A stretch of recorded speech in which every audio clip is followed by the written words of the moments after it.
오후 예배 시간이 피곤하실 텐데 또 우리 사회전도회 또 헌신 예배로 또 우리 회원들뿐만 아니라 또 많은 성도들이 또 참석해 주셔서 너무 감사합니다. 또 저렇게 엄마를 위해서 또 나와서 엄마를 또 찾아가 또 가네요. 감사합니다. 올해 우리 교회는 이렇게 매월 셋째 주일 오후 예배를 이렇게 남녀 전도회 헌신 예배로 드리고 있습니다. 이렇게 정했을 때는 다 뜻이 있겠죠. 그러니까 오늘은 이렇게 사회전도회 헌신 예배로 모였는데요. 조금 전에 우리 정부희 권사님 사회전도회에서 소개를 했는데 몇 살에서 몇 살까지 구성되어 있다고요? 예, 60에서 60 너희. 너희 맞잖아요, 너희. 예, 60에서 64세까지의 여성도로 구성이 되어 있습니다. 환갑이 넘은 나이입니다. 나와서 아가씨 같이 보이겠지만, 예, 환갑이 넘은 나이이고 또 옛날 같으면 어디서든지 이렇게 대접을 받은 나이잖아요. 그렇죠? 예, 그런데 지금은 시대와 환경이 바뀌어서 노인정에 가지도 못하고, 예, 노인정에 갈 수도 없고 또 노인정에 가서도 이렇게 대접을 받지 못하는 나이입니다. 지금은 또 교회에서도 보면 우리가 여전도회가 1여전도회에서 몇 여전도회까지 있다고요? 예, 아직 모르시는 분들, 예, 8여전도회까지 있습니다. 1여전도회에서 8여전도회까지 있는데 4여전도회와 또 5여전도회, 이렇게 다음 달에 이제 헌신 예배를 드리는 5여전도회가 딱 중간에서 이게 무게 중심을 잘 잡고 또 이렇게 모범을 보여야 되는 정말 중요한 위치가 아닐 수가 없습니다. 이처럼 우리 교회에 전도회를 하나님께서 허락하신 이유는요, 궁극적인 목적은 우리의 이웃에게 복음을 전하기 위해서입니다. 이름을 우리가 다른 이름으로 얼마든지 이렇게 붙일 수 있지만 전도회로 붙인 이유가 바로 여기에 있습니다. 보면 등산을 좋아하시는 분들은 등산 동호회나 아니면 세상에서는 동아리가 있죠. 테니스를 좋아하시는 분들은 테니스 동아리, 테니스 동호회 이렇게 있지만 우리 전도회는 바로 우리의 이웃에게 복음을 전하기 위해서입니다. 그래서 지금은 이 전도회의 역할이 더더욱 필요하고 중요한 시대가 되어버렸습니다. 왜냐하면 코로나 이전에도 복음을 전하는 것이, 이렇게 전도하는 것이 쉽지 않았지만 코로나 이후에는 전도하는 것이 더더욱 어려워졌기 때문입니다. 우리의 삶의 형편을 돌아보면 삶의 환경이 많이 어려워졌습니다. 다들 이구동성으로 하는 말이 정말 힘들다는 거예요. 그래서 그러다 보니까 동시에 나타나는 현상이 일상이 더 바빠졌습니다. 직장을 다니시는 분들이 이전에는 다니지 않은 분들이 다니시는 분들이 많고요. 또 투잡, 쓰리잡까지 이렇게 겸해서 하시는 분들 또한 많아졌습니다. 이것이 세상의 일만이 아니라 바로 우리 교회 이렇게 성도들의 삶이기도 하다는 것이에요. 그러다 보니까 자연스럽게 복음에 대한 관심이 사라질 수밖에 없고요. 우리 성도들뿐만 아니라 또 불신자들도 마찬가지입니다. 실제로 전도하다 보면 우리 불신자들 경우에 많은 사람들이요, 복음 듣기를 싫어하거나 아주 강하게 거부하는 사람들을 많이 만나게 됩니다. 지금은 그 어느 때보다 복음을 전하는 것이 어렵고 힘들어졌습니다. 이제 제가 이제 오후 예배 설교 시간에 어디 앉아 있습니까? 저 딱 앞에 앉아 있잖아요. 앉아서 우리 부목사님들이 설교할 때 제가 자지 않으려고 엄청나게 애를 많이 씁니다. 근데 어쩌다 보면 저도 모르게 눈이 스르르 감길 때가 있고요. 그래서 막 어떤 데는 저도 모르게 이렇게 잠깐 졸다가도 딱 이렇게 움직일 때가 있잖아요, 몸이. 참 이게 난감할 때가 있습니다. 제가 여러분들 앉아서 지금 설교를 듣는 여러분들의 심정을 누구보다도 잘 알고 있기 때문에, 예, 기도하는 마음으로 들어주시기 바랍니다. 이게 어느 정도로 지금 전도하기가 힘드냐, 제가 한 예화를 들어볼게요. 어느 선교사가 태국 항공기를 타고 여행을 하게 되었습니다. 그때 스튜어디스에게 전도할 생각으로 이렇게 물었어요. 당신은 예수 그리스도를 아십니까? Do you know Jesus Christ라고 물은 거예요. 그러자 이 스튜어디스는요, 잠시만 기다려 주십시오, just a moment 하면서 어디론가 사라졌습니다. 선교사가 한참 동안 의아하게 생각하고 있는데 이제 그 스튜어디스가 돌아왔습니다. 그리고 선교사에게 이렇게 말하는 거예요. 선생님, 아무리 승객 명단을 뒤져봐도 그런 분은 이 비행기에 탑승하지 않았습니다. 예, 참 말기가 어두운 건지 그 정도로 지금은 전도하기가 어렵고 힘들어졌다는 거예요. 이처럼 지금 현재 우리가 삶 속에서 경험하고 있듯이 점점 더 어두워져가는 이 세상 속에서 교회는 그렇다면 어떻게 해야 될까요? 우리 여수시민교회는 어떻게 해야 될까요?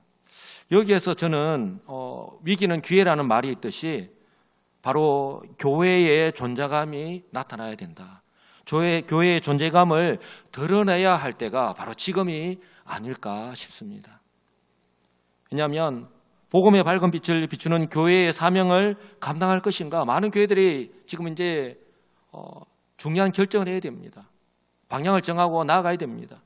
복음의 밝은 빛을 비추는 교회의 사명을 감당해야 할 것인가, 아니면 이런 세상 속에서, 이런 세상의 영향력 아래에서 본분과 사명을 잊어버린 채, 감당하지 못한 채 그냥 유명무실한 교회로 그냥 남을 것인가, 이제는 중요한 선택의 기로에 놓여져 있습니다.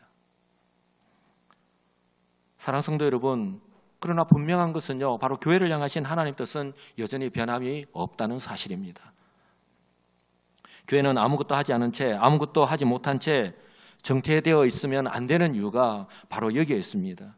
교회는 언제나 본분과 사명을 기억해야 됩니다. 그리고 감당해야 됩니다. 바로 이것이 하나님께서 이 땅에 교회를 세우신 목적이고요, 우리 여수시민교회가 이곳에 이 산 중턱에 존재하는 이유입니다. 믿으십니까? 예. 이처럼 교회는 복음이 있는 교회, 복음을 전하는 교회, 복음의 열매가 있는 교회가 되어야 하는 것입니다. 저는 우리 여수시민교회가 이런 교회가 되기를 우리 주님의 이름으로 간절히 축복합니다. 그렇기 때문에 우리 교회에서 전도회의 역할이 중요한 이유가 바로 여기에 있는 거예요. 왜냐하면 여러분들도 잘 아시다시피 전도회가 그 역할을 제대로 감당하면 교회는요, 역동적으로 변화될 수밖에 없기 때문에 그렇습니다. 여기는 다 결혼하신 분들은 다 전도회에 속해 있습니다.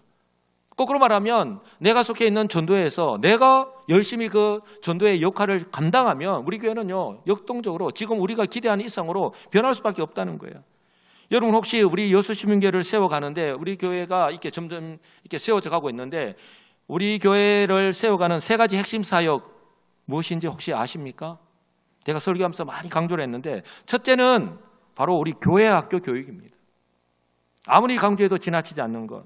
바로 유치부, 초등부, 중고등부, 우리 대학 청년부에 속한 자녀들이 매 주일마다 예배를 드리고 또 성경 공부와 우리 친구들과의 그 교제를 통해서 어릴 때부터 하나님의 자녀라고 하는 확실한 신앙의 정착성 위에서 이렇게 자라나고 성장하도록 바로 이 교회 교육을 통해서 가르치고 훈련하는 거예요. 그래서 우리 주일학교 교사들이 중요한 겁니다.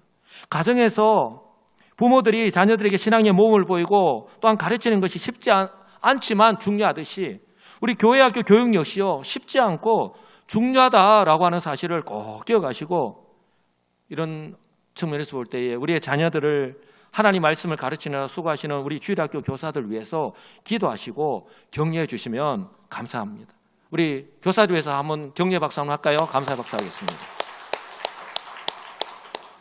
둘째는 구역 모임입니다. 지금은 이제 8월 말까지 이제 구역 방학 중에 있는데요. 구역 모임은 말씀을 중심으로 삶을 나누는 모임입니다. 우리가 그 의미만 정확하게 알면 그 모임이 더욱더 풍성해지는데요.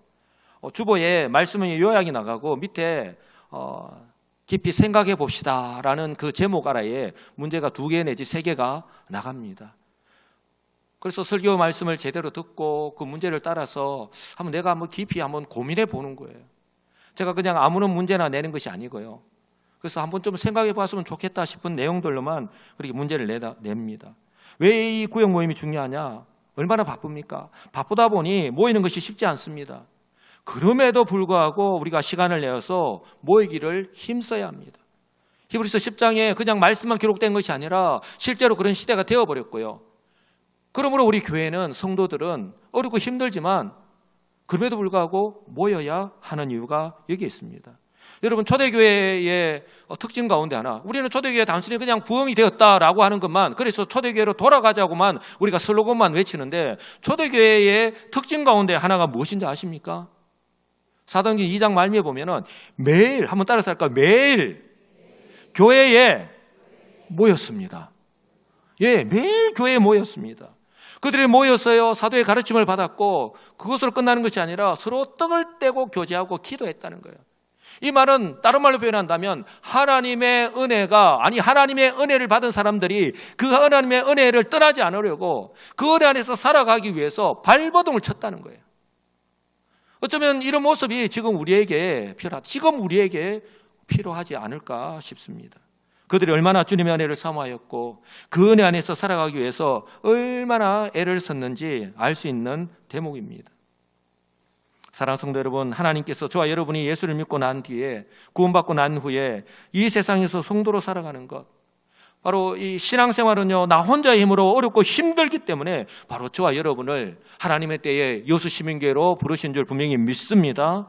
그리고 이 구역 모임을 통해서 그 지역에 같이 사시는 분들을 같이 이렇게 모여서 그렇게 우리의 소소한 일상을 나누는 가운데에 감사가 넘치고, 때로는 눈물을 흘리고, 때로는 서로를 위해서 기도하기도 하고, 그렇게 성령의 은혜로 회복의 은혜, 회복의 역사가 일어나는 우리 구역 모임이 될 수 있기를 주님의 이름으로 축복합니다. 그리고 우리 교회의 중점적인 거 하나, 세 번째가 바로 우리 전도의 모임이에요. 전도의 모임은 그 이름 가운데 딱 우리가 의미를 알 수 있듯이 복음을 전하기 위한 모임입니다. 근데 복음을 위해서 우리가 남전도회와 여전도회가 나이별로 이렇게 구분이 되어 있는 것입니다. 그래서 전도회는 지금과 같은 환경 속에서 어떻게 하면 효과적으로 복음을 전할 수 있을지 우리가 모여서 기도하고 또 의논도 하고 또 그래서 각 전도회별로 실제적으로 그렇게 전도하는 모임이 우리 전도회라고 보시면 됩니다. 그래서 건강한 교회는 어떤 교회인가? 여러 가지 측면에서 우리가 접근할 수 있지만 건강한 교회는 바로 성도들이요, 이 교회의 본분과 성도의 사명이 바로 전도라고 하는 것을 알고 사명감을 가지고 전도하는 교회가 바로 건강한 교회입니다. 전도할 때 어떤 역사가 일어납니까? 바로 전도를 통해서 복음을 듣고 교회에 처음 나온 새 가족이 많은 교회, 새 생명으로 넘쳐나는 교회, 바로 그 가족이 바로 그 교회가 건강한 교회라고 하는 사실입니다. 그런데 한국 교회가 어느 순간부터 전도하기를 주저하는, 그래서 이런 새 생명으로 넘쳐나는 교회로 인한 자연스러운 부흥이 아니라 수평 이동을 통해서 교회가 부흥되었다라고 하는 것을 자랑하는 그런 교회들이 넘쳐나는데요. 그것은 엄밀한 의미에서 따지면 건강한 교회라고 할 수 없는 것입니다. 그렇다면 이런 측면에서 볼 때 우리 교회는 건강한 교회일까? 우리 스스로도 한번 생각해 보아야 할 것입니다. 좀 전에 우리 정부희 권사님 이제 사여전도에 보고를 했는데요. 감사한 것은 올해 우리 교회가요, 올 한 해 전도회별로 또 전도 목표를 세우고 얼마나 또 열심히 기도하고 있는지 모릅니다. 어떤 전도회는 아까 사여전도회도 보았지만 콩나물 전도를 하면서 주변의 이웃들에게 계속해서 복음을 전하고 있습니다. 그들이 듣든지 듣지 않든지 전하라 했으니 그렇게 전하는 거예요. 또 어떤 전도회는 토요일 새벽 기도 후에 전도하기도 하고요. 또 어떤 전도회는 해양공원에 가서 청소하면서 복음을 전합니다. 여러분, 우리가 이번에 단기 선교를 갔다 왔지만 그날에는 우리가 공식적으로 복음을 전하지 못합니다. 우리가 이번에 가서 예수 믿으세요 한마디도 못하고 왔습니다. 그러나 우리 주님이 낮아지셔서 섬겼듯이 그곳에서 선교사님이 그 사역을 감당하고 있듯이 우리 역시 가서 그 선교사님을 사역을 돕고 우리 역시 섬기는 그 모습을 통해서 그곳에서 예수 믿는 사람들이 복음을 전하는 것을 통해서 그들 가운데에 이렇게 부흥의 역사와 복음의 역사가 나타나도록 그런 마음으로 우리가 기도하는 심정으로 섬기고 돌아왔거든요. 하나님께서 우리 교회가 이처럼 어떻게든 복음을 전하기 위해서 열심히 최선을 다하고 있다라고 하는 사실, 우리 주님께서 다 지켜보고 계시고 다 알고 계시는 줄 믿으시기 바랍니다. 그렇기 때문에 지금 당장의 열매가 없다고 해서 성도 여러분 결코 실망하지 마시기 바랍니다. 그리고 또한 전도하는 것을 주저하지도 마시고 포기하지도 마시기 바랍니다. 여러분, 전도는 말 그대로 내가 복음을 전하는 거예요. 이게 오해하시는 분들 가운데 내가 복음을 전해가지고 어떻게든 예수 믿게 해가지고 교회로 이렇게 모시고 그렇게 하는 것까지 생각하는데 그 영역은요 바로 주님께 속해 있기 때문에 우리는 정말 기도하는 마음으로 대상자가 있다면 그들에게 우리의 삶을 통해서 뭘 보이고 그들에게 가서 복음을 전하고 또 한 단계로 교회로 모시고 오면 되는 거예요. 교회의 저 문턱을 넘게 하면 되는 겁니다. 복음이 들리게 하는 거예요. 이런 측면에서 볼 때에 우리가 매월 셋째 주일에 있는 우리 전도의 헌신 예배는 정말 중요한 것입니다. 하나님께서 여전히 우리 교회를 사랑하고 계시는 증거인 줄 저는 분명히 믿습니다. 그러니 단순히 우리 전도회를 소개하고 특송만 하는 시간이 아닙니다. 지금 현재 우리의 모습을 돌아보고 또한 감사하기도 하고 또 반성하기도 하면서 다시 한 번 더 우리의 마음을 새롭게 하는 시간이 바로 이 전도의 헌신 예배 시간이에요. 오늘 또 우리가 이 사여전도회가 올 한 해 세운 계획, 전도 계획, 그리고 지금 현재 전도 현황과 그리고 열매까지 나누는 것을 우리가 이미 보고 듣고 했는데요. 여러분, 전도하는 것이 결코 쉽지 않지만 그럼에도 불구하고 우리 전도회는 이렇게 전도를 하고 있습니다. 그리고 전도할 때 경험한 이런 은혜를 나누는 것이 바로 오늘 이 전도회 헌신 예배를 하는 이유이기도 합니다. 아직 5, 6, 7, 8 여전도회 또 헌신 예배가 남아 있는데요. 지금보다도 더 풍성한 그런 열매로 이렇게 보고할 수 있다면 우리 성도들 또한 기뻐하지 않겠습니까? 사랑하는 성도 여러분, 지금은 그 어느 때보다 전도하는 것이 결코 쉽지 않은 시대임에 틀림이 없습니다. 그러나 우리가 분명히 기억해야 될 것이 있는데요. 전도하는 것을 결코 포기해서는 안 됩니다. 왜냐하면요, 전도는 저와 여러분들이 우리 성도들이 복음을 전하는 것은 교회의 본분이자 사명이기 때문입니다. 믿으시면 크게 아멘 합시다. 예, 그래서 우리의 삶의 환경이 날이 갈수록 이렇게 전도하는 것이 어렵고 힘들어지지만 그럼에도 불구하고 우리가 전도하는 것을 포기하지 않아야 되는 거예요. 왜냐하면 전도하기를 포기하는 교회, 전도하지 않는 교회, 복음을 전하지 않는 교회는요 더 이상 교회라고 할 수 없기 때문에 교회의 능력을 상실하였다라고 할 수밖에 없기 때문입니다.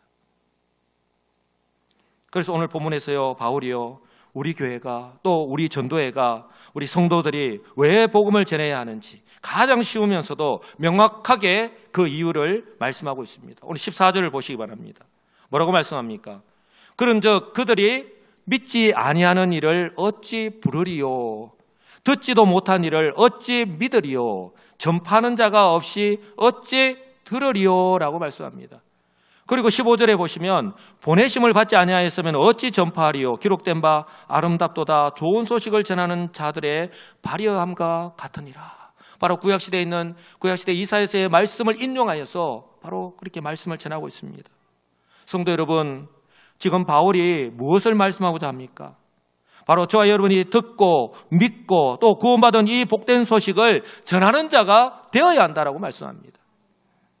저와 여러분이 이 좋은 소식을 전하지 않으면 그들은요 결코 이 복음을 들을 수 없고 또 듣지 못하기 때문에 믿을 수 없고 또한 믿지 않기 때문에 주의 이름을 부를 수 없다라고 강조하고 있다고 하는 사실을 우리는 기억해야 합니다. 그러므로요 이 복음을 듣고 믿고 또한 구원의 은혜와 복을 누리면서 살아가고 있는 저와 여러분이 비록 지금 우리 앞에 놓인 환경은 부정적이지만 그럼에도 불구하고 오직 믿음으로 순종할 때에 또 우리에게 기회가 주어지는 대로 복음을 전한다면 그리고 그 기회를 놓치지 않는 우리 지혜롭고 복된 우리 시민교회 성도들이 다 되시기를 주님의 이름으로 축복합니다. 그래서 17절에서 사도 바울이 다시 한 번 더 그 이유를 말씀을 합니다. 우리 다 같이 17절 한 목소리로 읽겠습니다. 그러므로 믿음은 들음에서 나고 들음은 그리스도의 말씀으로 말미암았느니라. 아멘. 예. 믿음은 들음에서 나고 들음은 그리스도의 말씀으로 말미암는다라고 분명하게 말씀을 합니다. 우리가 이미 그 복음의 말씀을 들었습니다. 이제는 그 복음의 말씀을 들려주어야 할 때라는 것입니다. 그러므로 사랑 성도 여러분, 그리고 우리 사여전도회 우리 회원 여러분, 우리가 믿고 우리가 듣고 믿은 이 복음은요 생명의 복음입니다. 구원의 복음입니다. 그러므로요 포기하지 마시고 끝까지 전하시기 바랍니다. 하나님께서는 지금 또 복음을 전하는 교회를 통해서 구원 역사를 이루어가고 계십니다. 바라기는 올 한 해에 우리 교회가 우리 여수시민교회가 복음을 전할 때에 우리가 복음을 전함으로 말미암아 우리 하나님께서 우리 교회를 통해서 어떻게 구원 역사를 이루어 가시는지, 우리의 이 믿음을 두고 목도하시는 한 해, 그리고 우리 사여전도회 남아있는 우리 전도회 회원들, 우리 모든 성도들이 다 되시기를 우리 주 예수 그리스도의 이름으로 간절히 축복합니다.